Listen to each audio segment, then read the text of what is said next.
It's 10 o'clock. It's Blabbing for Britain, episode 202. Good morning, Peter. Good morning. Now, we will just talk. Welcome, everybody. If you're watching the replay, you'll find news from the UK and around the globe in the next 60 minutes.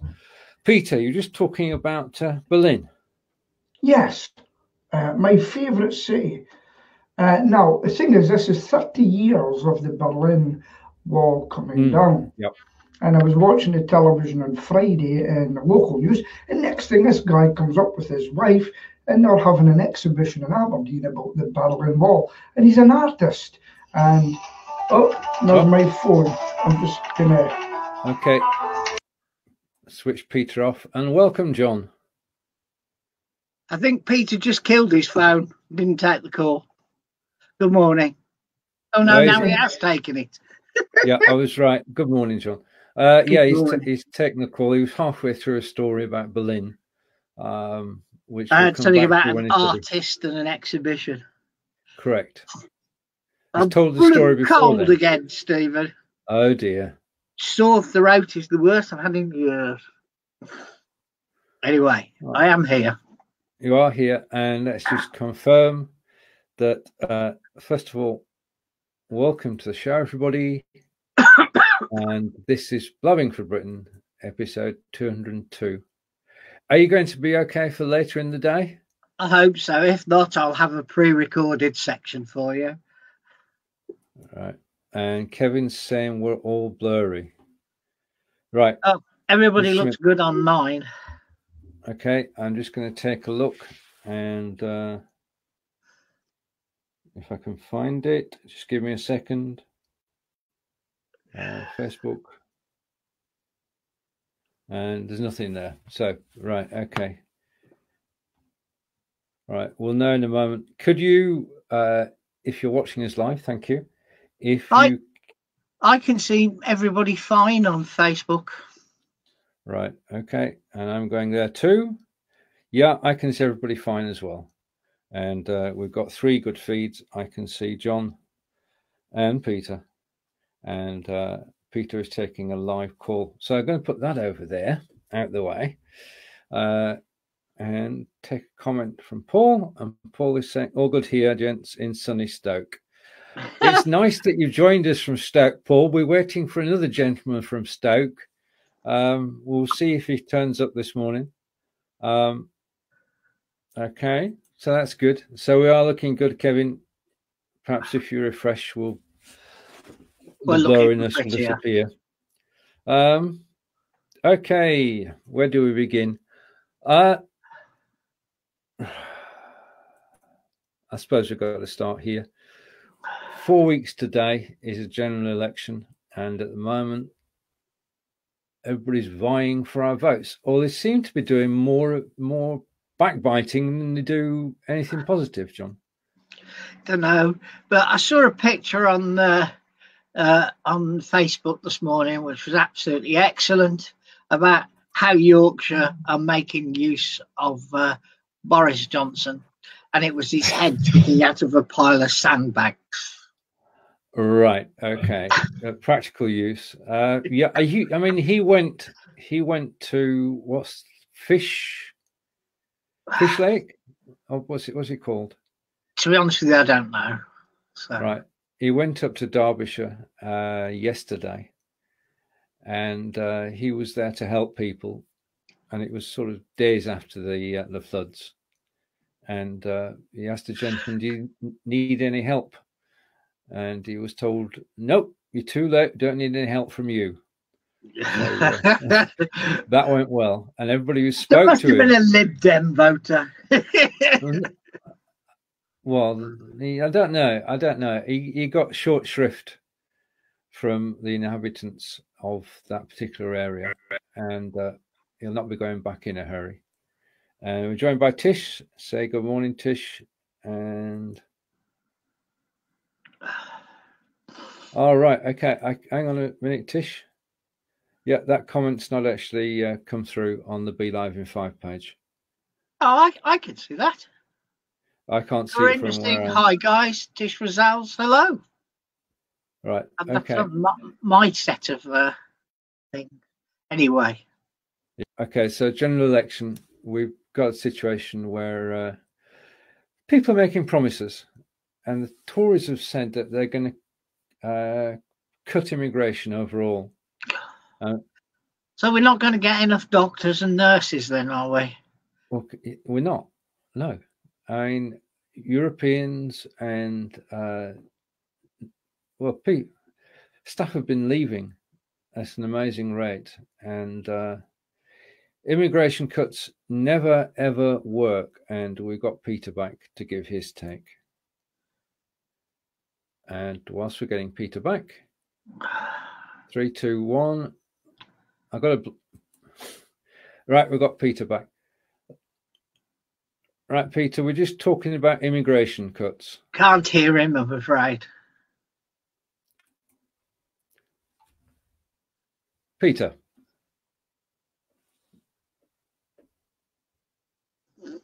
No, and no sound.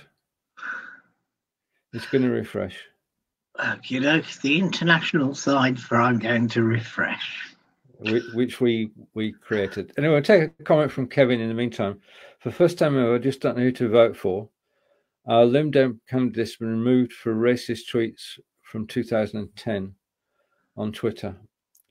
There seems to be a fair amount of scrutiny on every single candidate who's taking part. And anything you've ever done on social media is coming back to haunt you.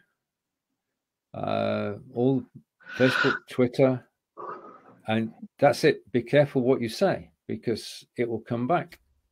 You can't if you hold an opinion 9 years ago, are you entitled to change your mind? Peter. Am I back? You're back. Yeah. You ever do it? I don't know. You look like you guys are goody two shoes. Did you ever do anything wrong when you were younger? I'm not asking you. Of course, we all have. Did you? Yeah, right. Indeed. Right. But if you think I'm going to talk about it on live video, you've got absolutely right. I've done things wrong in the past. I changed my ways with what I did. It wasn't big, but I changed my ways. I didn't hang out with the same people. Mm-hmm. And yes, I used to laugh at Bernard Manning because I liked that. It was humour. When I worked in London, I was called everything under the sun for being Scottish. It was called banter then. Yeah. Because I give as good as I got. Mm-hmm. But now, look at me nowadays. I've employed a Malaysian Indian guy, handicapped, and what else has he got? There you go. He's 67. What else can I do? I'm doing my bit. But he's got a good sense of humour. I saw a cartoon this morning, again on Facebook, because I quickly scrolled through Facebook before we came on here, of a father talking to a son, and the father saying, "Now, what's the word to get what you want?" And the kid says, "I am offended." Yeah. Spot on. Well, the father just wanted the word please, of course. And it is funny. I've seen all the goody douche. Everyone laughed at Jim Taylor's biggest racist ever. Including me. But everybody laughed at it, right? He doesn't do his friend, whatever you call him, Leroy or whatever he's called now, doesn't do that anymore. Yeah. And, it's just, I'll tell you what, going back to what these people done. You've got to be careful what you say now, because there's somebody scrutinising you, and they'll all get taken over the coals one day. They'll be going back. It doesn't matter if you've deleted what you said, especially a politician. Someone has already went through your whole history. Well, the problem is that things spread around the internet, and what you put in one place ends up somewhere else. So it's very difficult to actually delete anything these days. Mm-hmm. If you wanted to remove yourself from the internet, it would be a humongous task. Yeah. However, haven't you got the right to go back and say to people, I want it off? Oh yeah. You can ask them. But I mean, the thing is, if you said in the past, say like a newspaper, shouldn't you have the right to go to that newspaper and say, I want that off? I don't want my name there. And this is a good point from Kevin. This is why my girls don't and won't have social media accounts. And that obviously is a family decision, and which I applaud, by the way, because things that you do when you're young should not come back to haunt you later. Yeah. And that's why my cousins who are teachers have never been on Facebook, never been on Twitter, same age as me, very intelligent guys, will not go on it. They're not interested. 56 and 57 years old, not interested. Well, my brother and sister are not on the internet at all. In fact, they've not been anywhere near it. Do you know? I don't know if I told you this. I used to teach Twitter. Did I tell you that? Teach? I used to teach people how to use Twitter. All right. Okay. And then after that, I never used it, right? Because I've been on it, I watched it. I look at it. And you know what it is every time I see? All I see is people having a go at one another. It's become a political platform where you vent, just getting it off your chest and fighting this one and fighting that one. That's why I hardly make anything on it. I don't see anything. I just watch. That's what I do. See, one of my biggest client uses Twitter, to make people aware of his business. Yeah. And he gets orders from Twitter. But do you know what it is? It's because chefs finish at anywhere between 11 and 2 in the morning. Right. And they go on Twitter to relax. Right, okay. Before they go home to bed.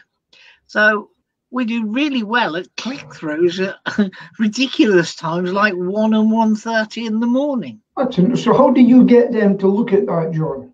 You linked in with them? We follow all the chefs that are on there, and that gets other people to follow us. Okay. We just advertise on a regular basis, and of course we're not manually posting at that time of the morning. Yeah. You know, it's just about looking at who your customer is and what does your customer do. Yeah, well chefs get their phones out when they're finished and probably have a fag and a look through social media. I was at a breakfast meeting yesterday too, B&I, and I met a woman, not breakfast, later on, and she gets most of her stuff off of Instagram. She's a jeweler and puts up her pictures, and people contact her and say, can I buy that? And then she sells it through the internet. So it's a good use. But I hardly use it at all now.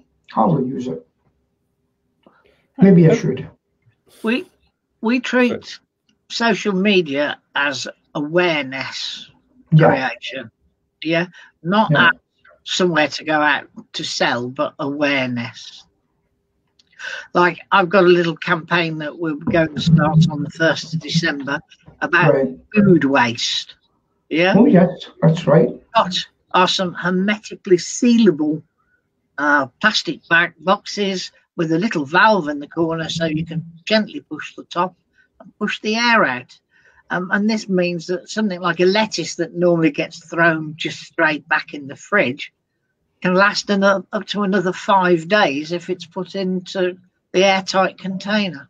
And we will use social media for awareness, not for sales creation, but just awareness. Well, you've just made us aware of it. That's why I use Facebook and things more. We haven't done it a lot in Aberkill, but more than we know. I mean, I put out an advert that I'm singing this weekend. I saw it. Yeah, I saw it, Peter. I'm aware. Did you actually see the advert? Yeah. Well, I don't know, but I saw it in my timeline.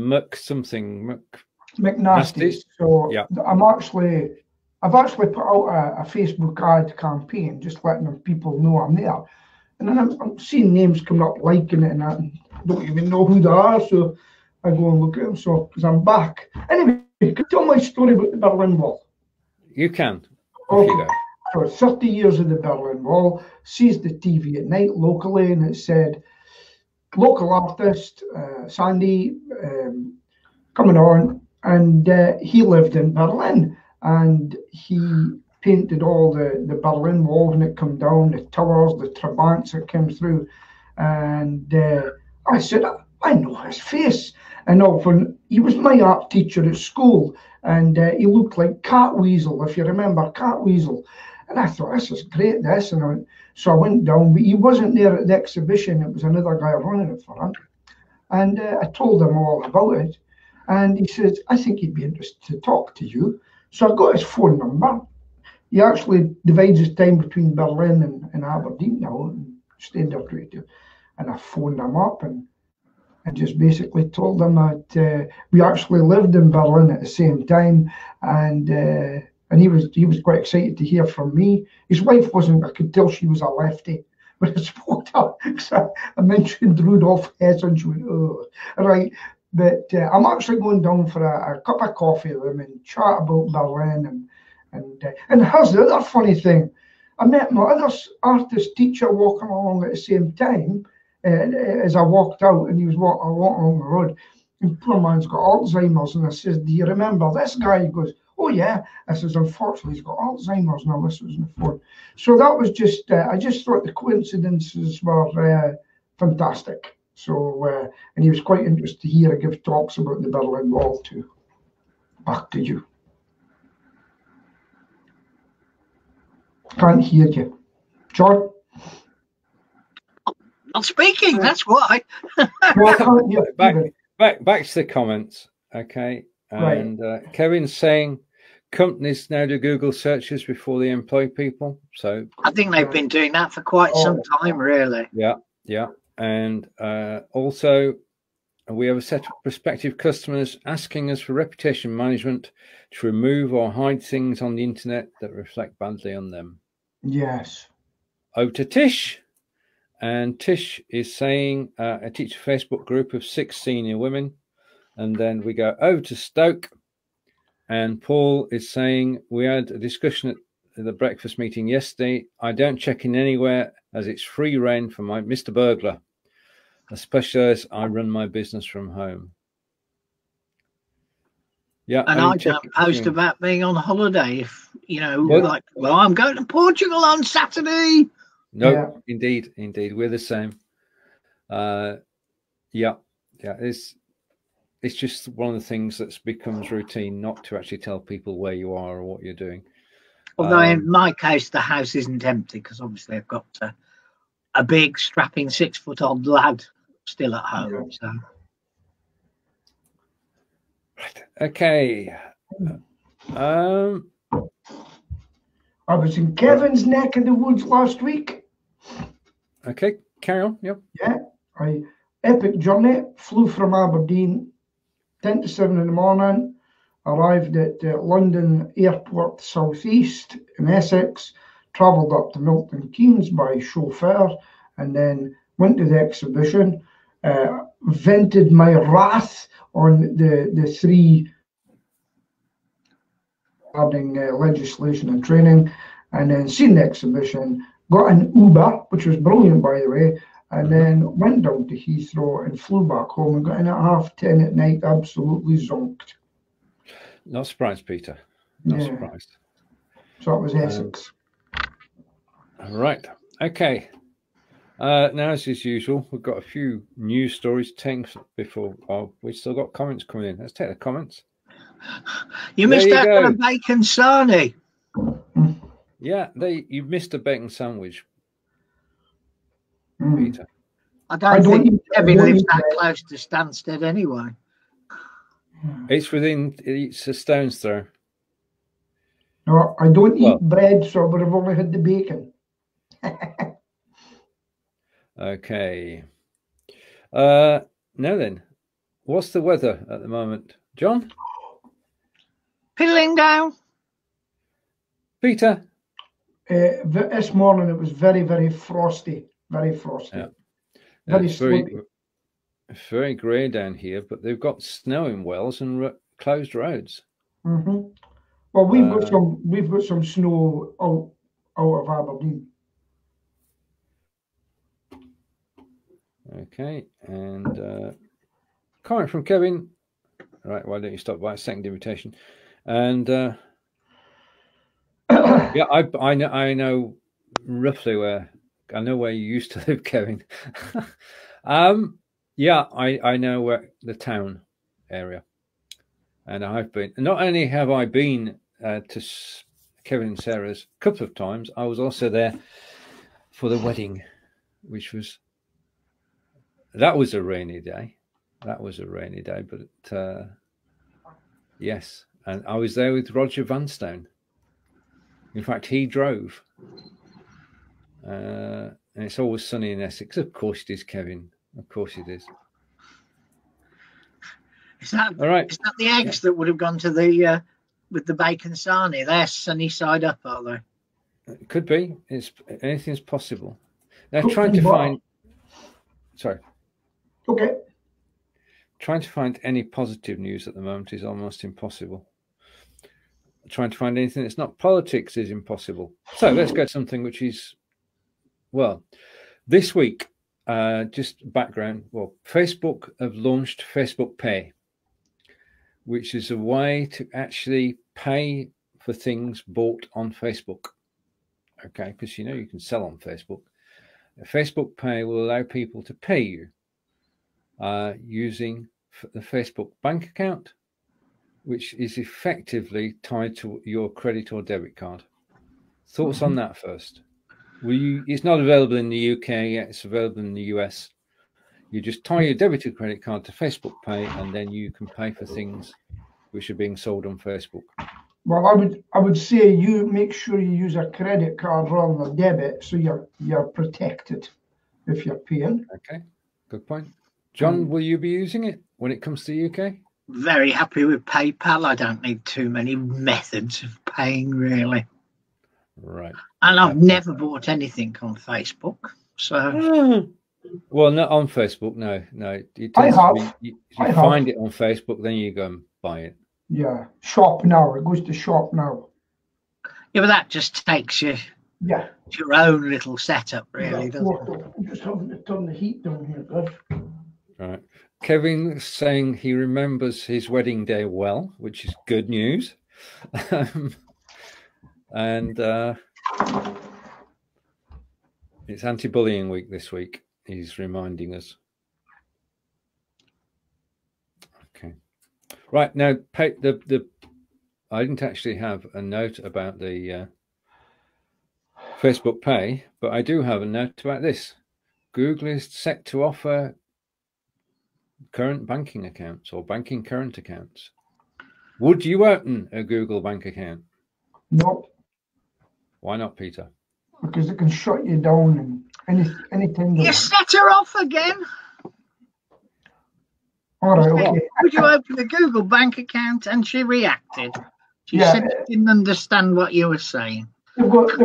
I'm afraid they've got too much say in life. And if you put all your eggs in one basket, it can shut you down tomorrow morning. And if you've got a business account or something, you've got a bit of a problem. I think we'll stick with the traditional banks. Thank you very much. Well, I've been with the same bank since I was 14 and never changed it. Which one? I've never had any problems. I'm with Barclays. Right. They've always been very good, always looked after me. Well, everything's okay if you've got money in your bank and then you go and ask for some more. Then that's when you find out how good your bank is. If you don't need it, you can have it. If you need it, you can't. Simple rule. First rule of banking. Yeah. I got called in asking if I needed stuff because I'm a high gross customer, would you believe? Oh, shut up. Stop listening in. See, this is it. They're listening to everything they say. Anyway. Yeah. Okay. We're being interrupted by Press coverage on Anti-Bullying Week has been non-existent. Yeah, it's such an important topic.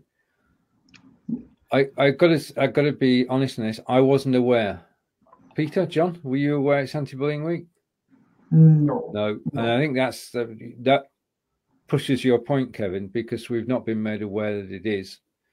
And if you've got more information, if you've got a link to the campaign page, then please post it, and we shall sort of talk about it. I mean, it's bullying is something you actually, it's a school sort of thing, isn't it? Yeah. Yeah. But there's bullying in the workplace as well. Right. A lot of bullying in the workplace, actually. People getting threatened with their jobs and everything. I hate that. You know, I hate it. But you know, I was a little bit of a bully at school. Believe it or not, for my size. And I've managed to, and it's funny, I've met the people in life that I was a bully to. Mm-hmm. And I've managed to apologise to them when I met them later on in life as adults. Right. And it was a great thing to do. Looking back at my young life as a kid, because it wasn't great. And then I got a phone call one night, and this is Peter. Yeah. And he said who he was. I met him several times now. I've got coffee and that. And he says,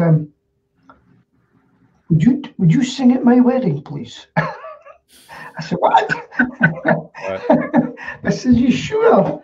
He goes, oh, I'd love you to come and do my wedding. So if you have been a bully in the past, if you've done someone wrong in the past, what I would say to people, have the courage to go up and apologise to them. Where do you draw the line, Peter? This apologising. I mean, we're apologising for colonial things that happened in 17-something. That is stupidity. This is the way I see that, right? You maybe get a rich, let's say a black person, let's just say that, and that came from a line of slaves or something, and they're doing really well now. If that hadn't have happened, which I'm not saying is right, where would they be today? It's because these things happened that everybody's progressed. America wouldn't have Americans, probably, if it wasn't for the slavery in the past. Totally, which was wrong, but life would be a lot different, wouldn't it? If we hadn't went to India and became rulers of it, would they be the place they are today because of it? Everything probably happened for a reason. Now, India is a bit like, runs itself a bit like Britain, I believe, you know? Same constitution. So these things happened.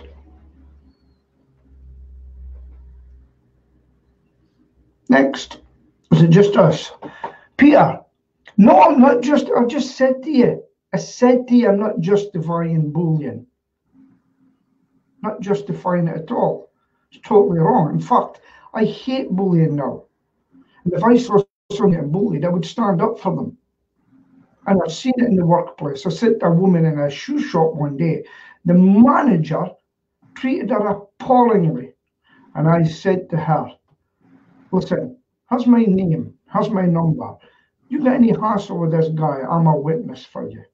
Okay? Because the way he's treated you today is terrible. Totally against bullying. Totally against bullying. But as a kid, I was a bully to some people.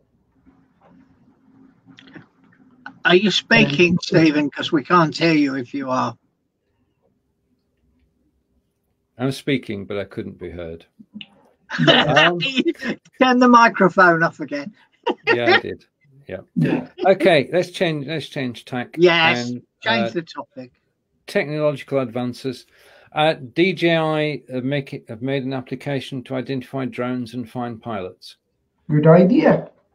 I think this is a brilliant idea because the drones that were over the airports, they had no idea where they come from.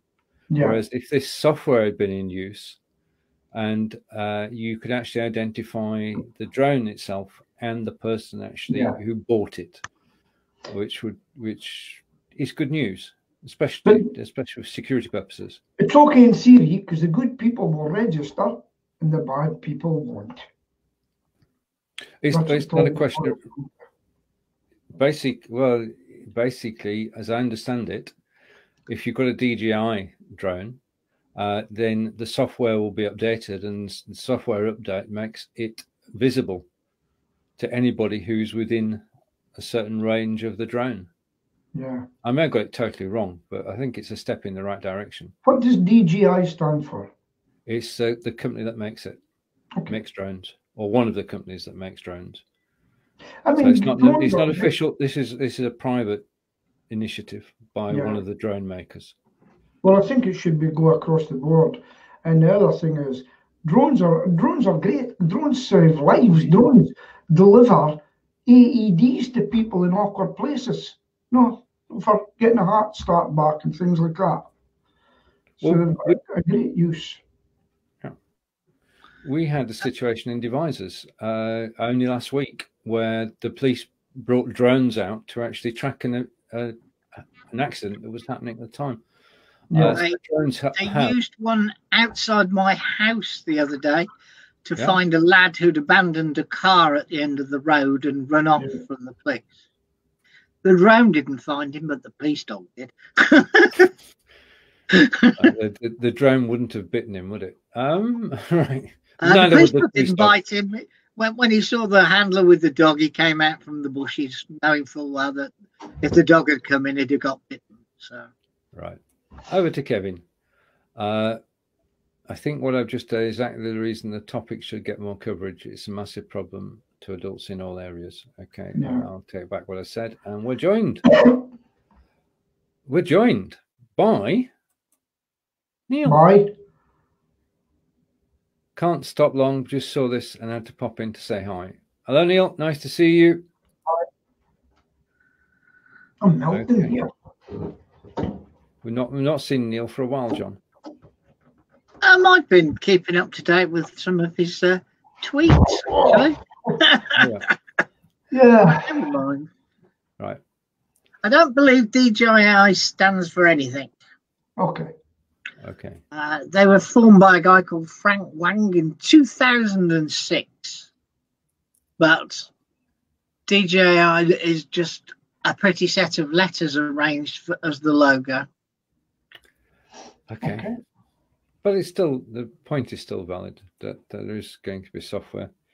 And the second comment from Neil, and here we go.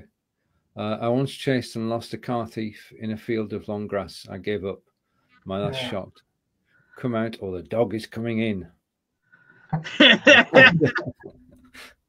Fonz has joined us too. Good morning, Fonz.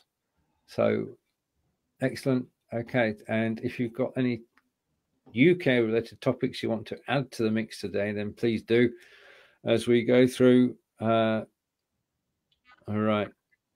Okay, I'm trying hard to get ones which are not. All right. Okay. I'm trying to keep away from Brexit, from the election, and it's not easy. All right. Okay. Now I think this is an awesome idea. Could invisible barcodes revolutionize recycling? And the technology behind this is so simple, yet, and we wouldn't even know about it. The proposal, which they're testing at the moment, is that on all packaging of food that we buy, or anything that we buy, the packaging has a code on it. Yeah. And the code identifies whether that particular packaging is recyclable or not. Yeah. Mm-hmm. And when the waste goes into the recycling plant, it's automatically sorted, because as the barcodes whiz past, it goes into A, B, C, D, or E, F. So sorting waste automatically, and we won't even know about it because the barcode will be invisible on the packaging. Mm-hmm. Yeah. This assumes that your waste actually gets to be recycled, because we've had revelations in our area that we've all been putting it in these nice bins, and it's being dumped at the local, burning plant rather than being recycled. Yeah. But did you know that Sweden takes in other people's rubbish to burn in order to make their own electricity, etc., and it's cheap for them to do by taking other people's waste and burning it, just burnables. Quite interesting. I just catch up with the comments and Neil's catching up on your use of the word automagically. That's been a Stephen word for a long time. Okay. And we're catching up on the story of the gentleman who was in the field. He came out, got arrested, looked at me and said, "Where's the dog?" "I don't have one," I replied. Neil replied. And next comment, he swore at me, but it was too late then. You had him. Yes. Right. Okay. And Neil again, did you say automagically? Yes, I did. Yeah. A lot of things happen automagically.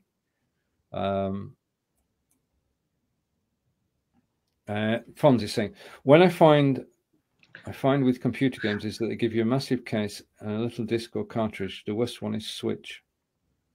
Do you know, it's interesting you brought that up, because that is the reasons I used to buy computer games and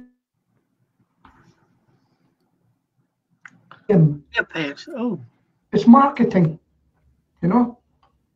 It's marketing. It's quite interesting. The same with the cigarettes. Now they're locked up and you can't see them. Bright lights attract. You know, it's amazing. The bright city lights of London, the neon signs of Las Vegas, all that sort of stuff. There's a magic to it.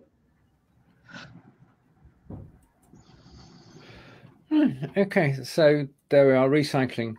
In fact, true story. As you may know, I'm chairman of the Twinning Committee, and next year we're the host town, and we've got to entertain our guests from Mayenne and Waringen for 3 days, and we've got a theme for next year, 2020, June 20th, 22nd. The theme of the weekend is eco-friendly, and we are going to take our delegate guests on a tour of the Gris recycling plant. I'm looking forward to that too. Okay, and right, okay. Now this came in just before we went live, and it's the fact that accident emergency waiting times hit the worst ever level. And this comes back to what we were talking about earlier on immigration as well. And they reckon it's going to take, even if the money that the Labour and Conservative parties are actually promising, Lib Dems are promising too, arrives, it's going to be the mid-20s, 2025, before our health service gets back to what it was before 2010. Some of this is because people are going to A&E because they can't get an appointment to their doctor. Yeah, there is that. Yeah. So there is, alternative causes to these blockages.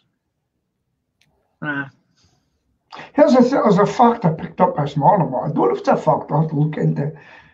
But I picked up it said that when hospitals get sued, right?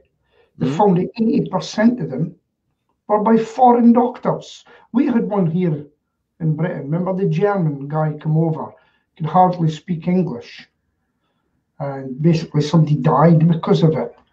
And I reckon 80% of them, but it would have to be fact checked, fact checks are important, especially at this time.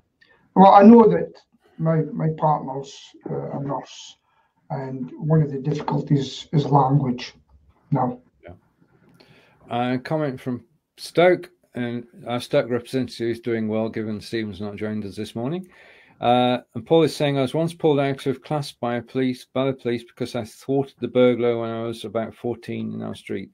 The whole class thought they were after me. Right. And coming in from Fonz, A&E was packed. A&E was packed at Addenbrooke's, Cambridge the other day. My doctors are offering extended hours so I could get an appointment up to 9 p.m. It's ridiculous. Our doctors. Sorry, John. So our doctors, it's an average of 17 days to get an appointment. I've got to tell you this. When I lived in London, I lived in a porter cabin in Middlesex, next to the factory, the biscuit factory, McVitie's. And just at the end of the lane, there was a doctor's surgery. And I thought, I'll register here and get my tablets. And I went in. I've got to tell you, it was only a white man in the room. And I went in, and I says, I'd like to be part of the surgery. And she says, full up. I says, oh, listen. I said, I just stay along the end of the road, and it would be great for me to come here. Could you please? She says, okay. And she took out a form and she says, and when did you come to this country? Some of them left it. I filled it out. But you know, I was actually well looked after. Every time I went there, I got an appointment right away. And when I went to the Middlesex Hospital around the corner for things, I didn't have long to stay in the queue. It was, don't know if I was a privileged man or what, but I couldn't really knock it, you know. So I'm quite happy with the service. But unfortunately, they didn't diagnose what the problem was. I had to come back to Aberdeen to get that done, you know. And so that was my experience as a foreigner from Scotland going to London and trying to register. It was so. And when did you come to this country? So I never left it. And long may we have a country, Peter. Yeah. Right, proposal for a 32-hour working week. Now, this is not for the three of us because we don't stand a chance. There's no way we can actually work less than 50 hours a week. Mm-hmm. But for people who are employed, the proposal is that there'd be 32 hours of working week. And we're coming back to the NHS again because that would totally mess up the NHS, wouldn't it? Well, my daughter is an NHS employee, and she only works 3 days a week in theory because she does her core hours from 7 in the morning till 7 at night. So, well, it's 7:30 actually, because then she gets half an hour lunch. Right. So she only works 3 days a week, but she still does 36 hours. Yeah. My partner's the same. We went, hello, good morning, how are you? So I'm away to bed. She's just finished a night shift, 12 hours. And she's came from being the ward manager to a SRN, state registered nurse, and now she does auxiliary work, you know? And they'll say, oh, Sheila, could you do this? She says, no, I'm not here to do that anymore. I'm not a nurse anymore.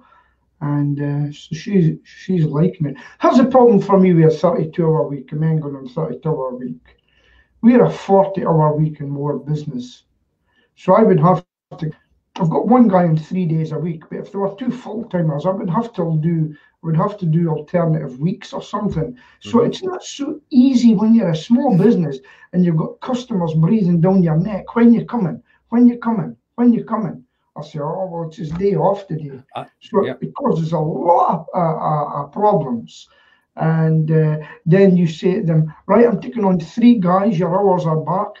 Well, I'm not making enough money, there's not enough overtime. Just speak to your local MP about that. I can't do anything. Because in some countries, they're not allowed to do overtime. Are you aware of that? They've done their hours. So I would have to say, sorry, we can't do nighttime calls anymore. And we're not doing weekends anymore. Can't come out for your emergency. All that sort of stuff. Yeah. It's unworkable.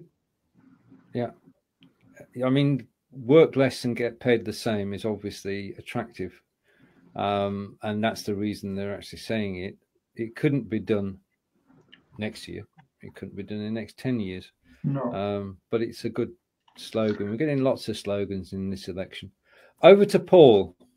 And Paul is saying, we can't get through on the phone to book an appointment at the doctor's, so it's easier to go at 8:15 at 8:15 in the morning, stand outside and book for an appointment on the day.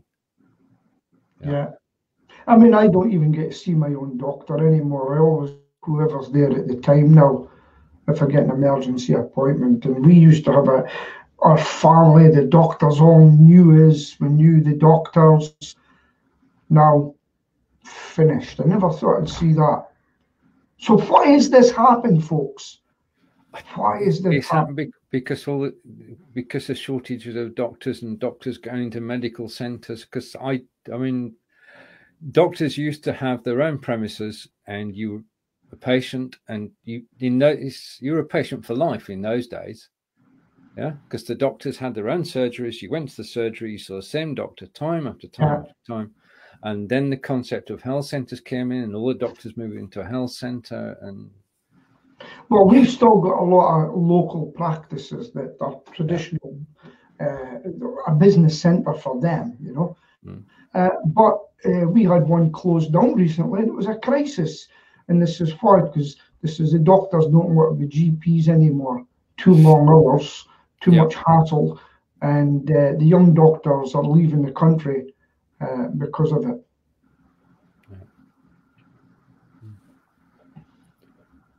Okay, let's try and find another story.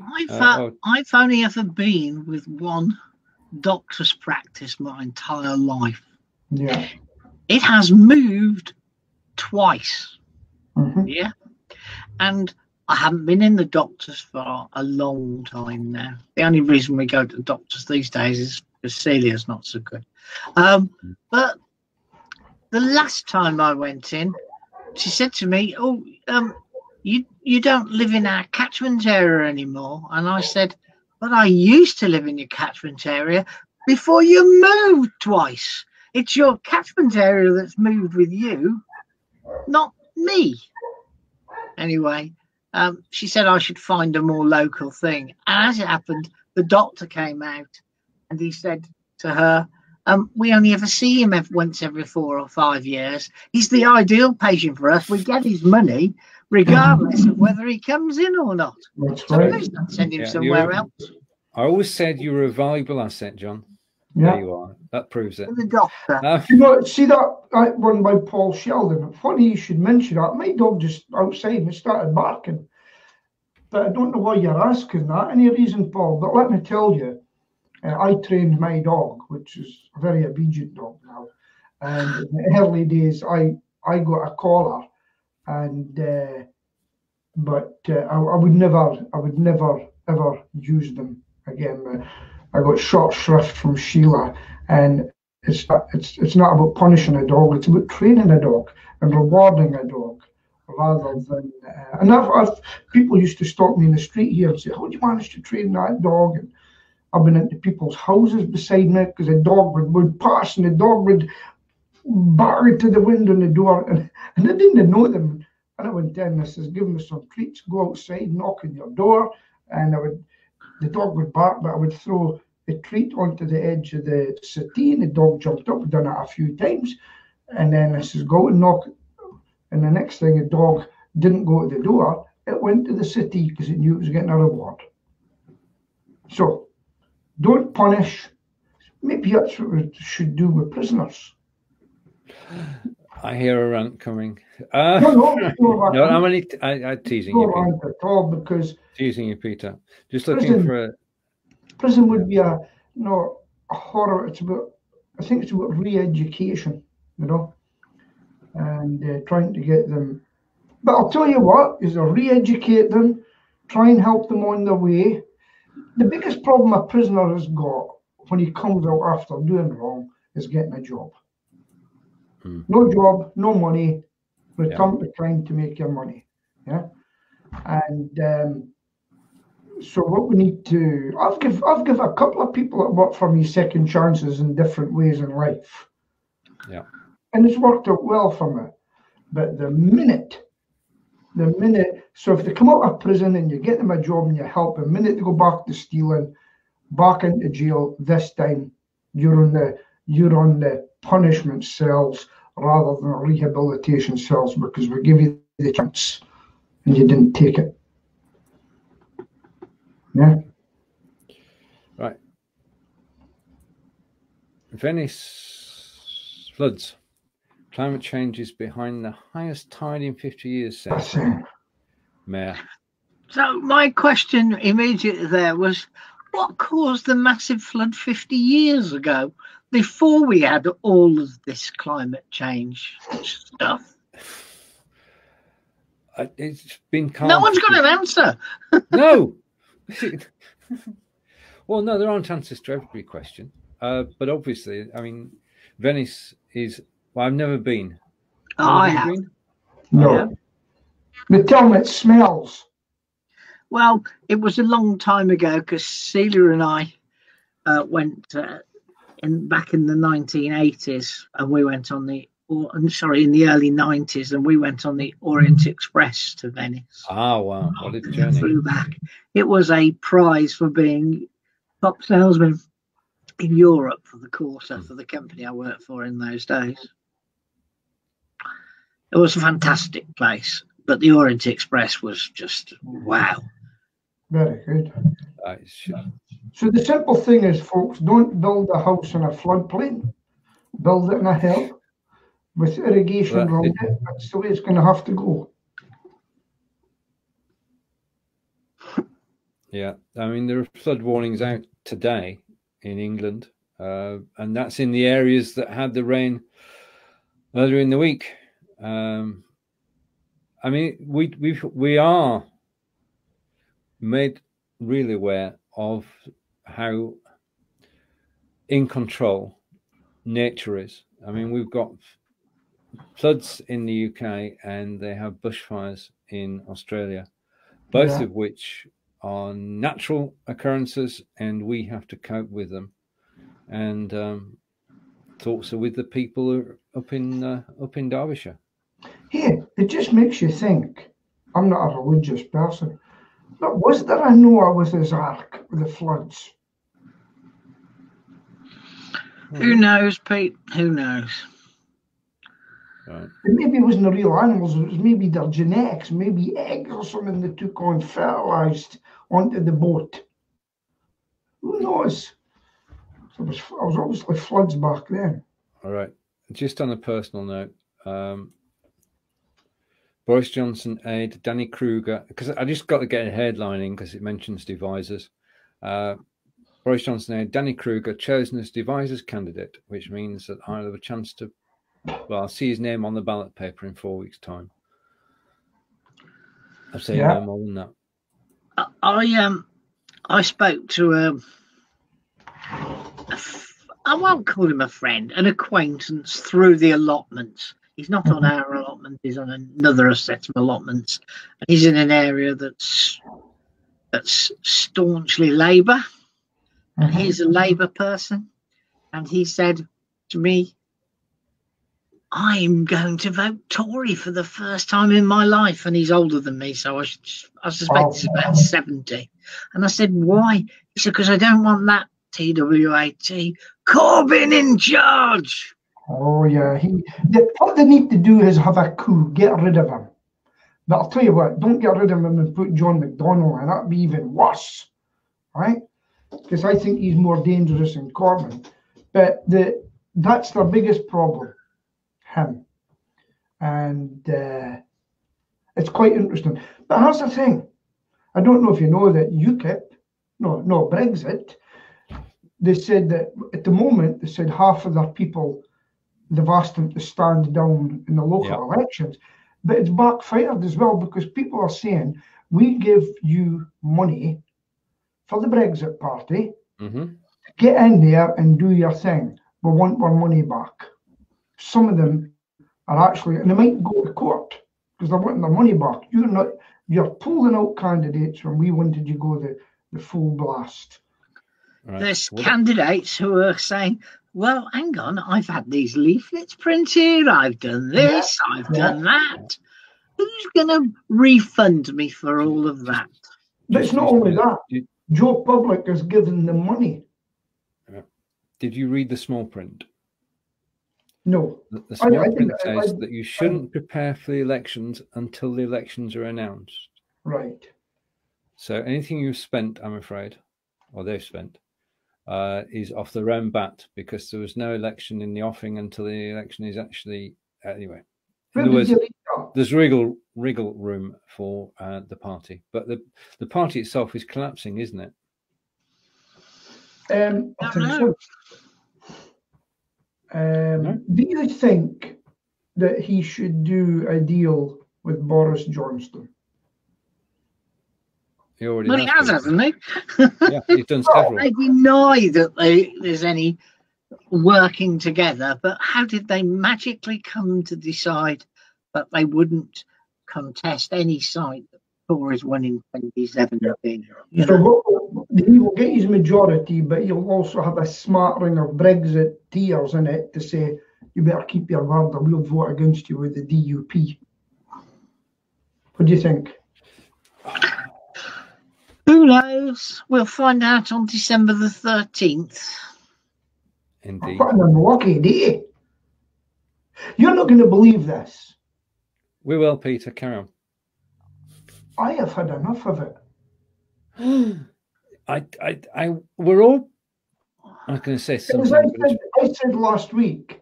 Yeah. At this point in time, I'm a floating voter.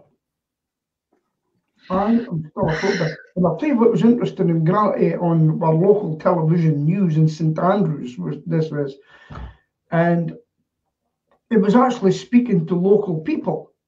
It's quite a well-off area, St Andrews, actually. And it was on about a second referendum in Scotland. And every one of them said, no, we've had enough of Nicola Sturgeon. We've had enough. We don't want the second referendum. And that's what I say as well. Get whatever Brexit out of Brexit and get it done. See how we go as a country. See if we can gel back together again before you even think about a second Scottish referendum. Right. Okay. Now, I have, in the last week, been delivering leaflets. Right, so I want to talk today on behalf of leaflet deliverers everywhere about letterboxes. There are so many too tiny, too long. Yeah. At the bottom of the door, at the top of the door, in the middle of the door. Old-fashioned, straight through, metal flat, blip, leaflet is on the floor inside. Okay? Yeah. Modern contraptions, letterboxes outside, lid on, press, you put that in, no problem. But these with the brush things are a nightmare because you don't know how stiff the brushes are going to be. On some, you can put your hand and push the leaflet through. On some, you're going to get cut. Letterboxes are a pain. Now, if they've got brushes in them, they must be members of the Green Party. Yeah. Those brushes are to stop the heat escaping and the cold coming in. How was it going out as a leaflet distributor? Did you get abuse in the street? Did you get people coming up to you? Sorry, Peter, can you just say it again? I'm saying, as a leaflet distributor, how was it when you were out in the street speaking to people, etc.? Did you get any abuse? Just a minute, Peter. There's a tradition amongst political leaflet deliverers that you always go out when people are not at home. So basically, we go out either mid-morning. You didn't see anybody on the entire run. Right, okay. One lady 10 doors up came running out and saying, you can have your leaflet back. I'm not voting for them. So that was it. Most people, most houses, occasionally you hear a dog or two dogs. Yeah. But the general response is that all leaflet distributors go out when people are not at home. Yeah. I don't know if anybody's taking your letterbox thing further. On the BBC, and it is still on the BBC, there's you know how they have like these story things that scroll up, etc. Yeah. It's a story about how a lady came back off holiday to find her house had been stolen, and they found out that she was going on holiday, and what they did was they screwed a box with a letter to put letters in over. She went away for 6 weeks, over the letterbox, so that the letters went into this box, and they re-registered her house at the land registry. Wow! There, and when she tried to get it sorted out, the land registry said she had to get permission of the person who transferred it so that it could be transferred back. I tell you, I'd give permission with a bullet or a gun. No, I wouldn't have even, that was a joke. Crazy, so isn't it? I'm starting a letterbox campaign. I want all letterboxes to be standardized. John, it's over to you. I've got one little thing before we throw it in. I've become a bit of a fan of BBC Three on iPlayer recently, and the BBC Three webpage. I watched all 3 episodes of a story that came out yesterday because I was so intrigued by the young lady featured in it. It was about a young lady called Tasnim. She's only 20, but her father killed her mother when she was 18 months, less than 18 months old. It was a fantastically intriguing story about life in Telford. But why I watched the other 2 episodes was because of how well the young lady, who hasn't done very well at school because of all the circumstances, grandfather brought her up. So if anybody has got an opportunity, I would recommend that you watch this on iPlayer. So it's on BBC Three on iPlayer, and it's called "My Father Killed My Murdered My Mother" or "Killed My Mother," one of those words. And it's a gripping story about social life 20 years ago, because it's all about Asians and whites mixing together. Yeah. So that's my advert. But I have to say that the young lady who's in it, I couldn't believe how well she behaved for a 20-year-old. She went to the Houses of Parliament. She did loads of research. And I was just gobsmacked. And whoever gets to employ her will have got a fantastic employee. So that's my advert for that. So I guess it's time to say goodbye, because it's now 2 minutes past 11. So it's goodbye from my friend all the way up in Scotland. Bye-bye, Peter. Bye-bye from Stoke with our stand-in Paul today. Goodbye from Fons in Cambridge. Goodbye from Stephen in Wiltshire, myself in the Midlands, and Neil up in Cheshire. So, and Bye. of course, on the other side of the pond. Bye-bye. Oh. Bye.